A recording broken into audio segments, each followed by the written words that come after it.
Hey everyone, ChatGPT just became a discovery platform. Amazon is sending free traffic to your D2C website, and AI confirmed that it doesn't care about your PPC budget. 3 stories, same shift. This is what I cover on this week's Hoot. So story number 1, OpenAI ditches instant checkout. Sephora also showed up their new model. Funny enough, on Tuesday of last week, I was at Shop Talk and we had a breakout session where we had a Sephora lady up on the podium and also an OpenAI lady, and they basically broke the news in real time, which is cool. And to summarize, what they mentioned was that OpenAI is scrapping instant checkout. So when you used to be able to go ahead and check out on the ChatGPT chat that you were having with that model, they're scrapping that. They're saying, hey, we can't do checkout right, so we're just going to scrap it. In the same time, Sephora actually launched a branded app that is built inside of ChatGPT. So that is very important to know that Sephora, one of the bigger brands, is building a personalized app or a checkout system within ChatGPT. So once Sephora gets to control the checkout area, they can add some loyalty points, do a little bit upsell, downsell, whatnot. But the checkout process is handled by Sephora, not OpenAI. So there's a little bit of handoff. Once you discover the product added to your cart, it gets handed off to Sephora and lets them kind of take care of all the complexity of the checkout process. So why did instant checkout fail? So there's some issues that with the inventory. There's some tax stuff that is always complex across the 50 states. Who's buying from where needs to be taxed differently, or where you're fulfilling the product is taxed differently. So and also the return policy, like who owns that transaction, who's responsible for that return policy. And nobody wanted to hand their checkout to a chat window right now, which is understandable. So just to recap, OpenAI canceled instant checkout, so you can't check out with OpenAI themselves. But to substitute it, Sephora and other big companies are building their personalized branded checkout within ChatGPT and OpenAI. So that's kind of the new playbook. AI does the discovery for you, so you're kind of in conversation with these AI models and making sure that they know who you are so they can recommend the right product for you. And I said this a couple of videos ago, it's taking that kind of 30 to 50 search results that you're trying to balance and trying to compare down to 3 to 5. That's why these AI models do. There's a conversation that narrows at 50 to 5. So they do that, which they do a great job of, and they're going to continue to do this. This is one of the biggest powers of these AI models, is having this conversation and being able to customize and personalize those products and those recommendations to you. And then it hands it over to the retailers, and they'll complete the checkout. They do this all day, every day. They handle the checkout. Walmart's bringing Sparky into ChatGPT as well, so keep that in mind. Sparky's Walmart's AI, so they're using that as their checkout system, which once again, they've done it before, they know how to do it. So I think it's a good move by everybody across the board, especially OpenAI, to kind of say, okay, you guys handle the checkout, we won't touch that, and you guys handle all the kind of the final step of it after we recommend the right product to the users. So Target also has a beta live on there. So you got some big boys in there. Sephora, Walmart, Target. I'm sure a lot more are coming. And now ChatGPT is now a discovery platform. If you're not getting recommended, the checkout experience is really irrelevant. So very important to know. I've been harping on this for the past few videos. ChatGPT is a discovery platform. You got to figure out how to get discovered. So story number 2 is Amazon ShopDirect is sending free traffic to a lot of D2C websites. And I don't know if you know it, check your Google Analytics. It's showing up everywhere. People are posting about it. This is pretty dang big, in my opinion, if you're in the e-com world, if you're a seller, if you're a brand. Pay attention to this.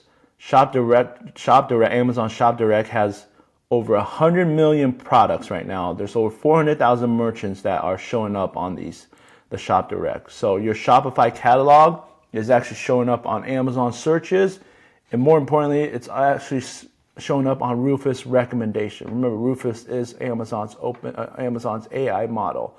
So you get kind of both of those areas. So if your catalog is showing up on Amazon search and Rufus, you're getting free traffic. There's no marketplace fees, there's no referral cuts. This is directly free traffic that Amazon is sending to your website. So speaking of sending to your website, there's actually two paths that people can purchase once they discover your product. You can click through to your website, to your checkout, and handle it on your website.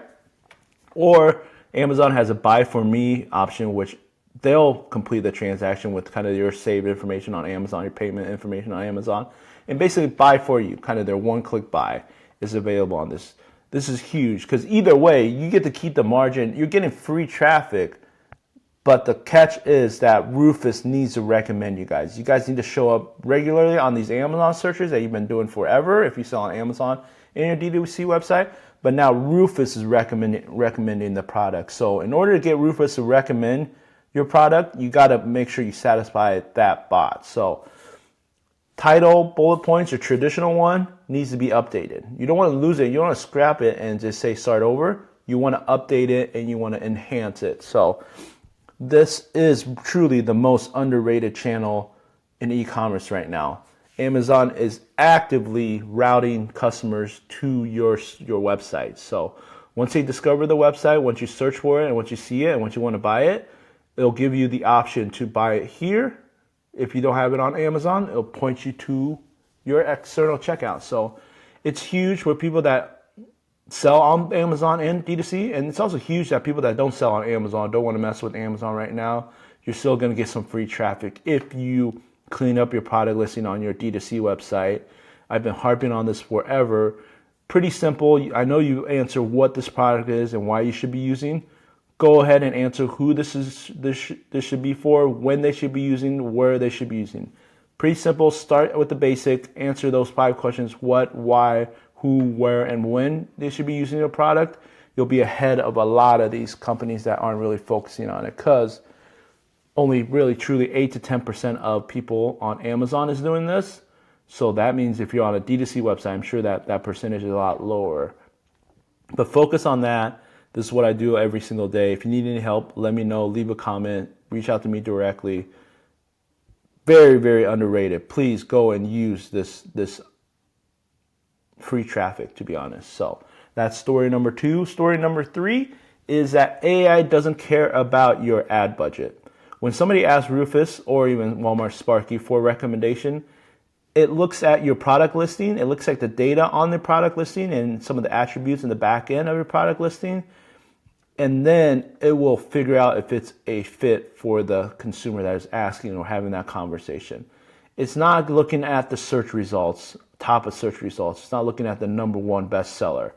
It's looking at these details that you're putting on. I just explained it: the what, the why, the when, the where, and who, to answer that question that the consumer has and be able to provide the recommendation confidently to say that for this customer, this product should be the one that you buy, or these 3 products should be the 3 that you pick one from. So it's not looking at the search results. It's not a one-time interaction with a search bar. It's now having full-on conversations to be able to recommend the product confidently. A small brand with a very, very good listing right now can beat out giants in your space that's spending $50,000 to $500,000 a month on PPC, because once again, AI is scraping your product listing to recommend the product to the end user. This is one of the biggest leveling events in Amazon history, in my opinion. So let me repeat that. This is one of the biggest leveling events in Amazon history, because once again, you can't tell Amazon, the AI agent, to go and just look at search results of the people that are on the very top. Those are the paid ones. Historically, those are the ones that people really do rely on as recommended now. Now that part, that first row of your search result is handled by an AI agent. They don't care. They don't care how much you're spending on that one. They don't care if you're number 1 or number 50. They're looking at your product listing to say, okay, does this fit the customer that is asking the question? So ad spend rents the visibility. The content on your product page owns that visibility. So very, very important. This will compound. If you have that mindset, if you clean up all your listings for Amazon, for your D2C, for Walmart, for Gemini, and all these ones that are pulling information from your website or your product listing, if you clean that up simultaneously, you're going to be leveling up. You're going to be ahead of 92% of people out there. Even the big brands aren't really focusing on that. this is a great opportunity, and I think this is one of the greatest leveling events in Amazon history, whether you're a small, medium-sized brand, to compete with these big boys, because they aren't really focusing on it as all, from my perspective. So, in closing, ChatGPT has become a discovery platform. Amazon opened up a free traffic channel, the ShopDirect, and AI confirmed that it doesn't care about your ad budget. The pattern is same everywhere. Content quality is a new competitive moat. Clean data, specific listings, AI readable descriptions, that's what's earning placement right now. Regardless of what platform you're using, you got to satisfy that and have it recommend your product. And once it does, you're going to see this compounding effect. If you need any help, or if you want a lot of this information that I have a newsletter on my LinkedIn. So follow me on LinkedIn or add me on LinkedIn. Subscribe to this channel. I'm going to talk about Amazon ShopDirect in depth here in a follow-up video next week. But I hope you guys enjoy this recap and have a good day.